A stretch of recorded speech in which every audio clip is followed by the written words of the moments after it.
Hi friends, ఇది వచ్చేసి కర్రీకి అనమాట. ఇంత మటుకు కర్రీ చేయలేదు. ముందుగా మనం ఈ మట్టి స్మెల్ పోవటానికి ఏం చేయాలంటే వాటర్ పోయాలి. వాటర్ పోసి మరగపెడదాం.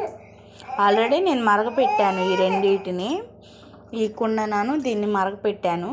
స్మెల్ అయితే రావట్లేదు. కాబట్టి ఇప్పుడు మనం దీంట్లో పప్పు వండుకుందాం. దానికి కావాల్సింది మనం 1 గ్లాస్ వాటర్ పోసుకుందాం. ముందుగా చూసారా, వాటర్ పోసాను. స్టవ్ అయితే ఆన్ చేయలేదు. ఇప్పుడు ఆన్ చేయాలన్నమాట. చూసారా, ముందుగా మనం వాటర్ పోసుకొని తర్వాతే ఆన్ చేయాలి.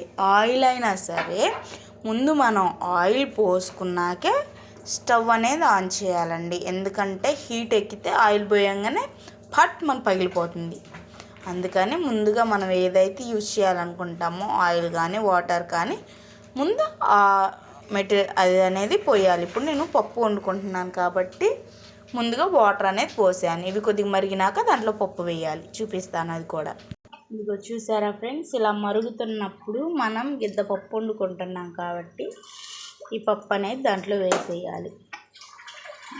ఇప్పుడు వేసాం కదా, జస్ట్ దాన్ని ఒక్కసారి ఇలా కలిపి, పసుపు అప్పుడే వేయనండి నేను. ఇలా ఒకసారి కలిపి మూత పెట్టేస్తే అది ఉడుకుతుంది అన్నమాట. మూత పెట్టేస్తాను. చూసారా, ఇలా మూత పెట్టేస్తే అది కొంచెం సేపు ఉడుకుతుంది. ఉడికినాక నేను మళ్ళీ చూపిస్తాను మీకు. మధ్య మధ్యలో తీసి ఒకసారి కలుపుతూ ఉండాలండి, ఎందుకంటే మాడిపోతుంది అడుగున. కాబట్టి ఇలా మధ్యలో మూత తీసి ఒకసారి కలుపుకుందామండి. ఎంత మటుకు ఉడికిందో చూద్దాం. ఇది ఇలా అయితే ఉడికింది, ఇంకా ఉడకాలి.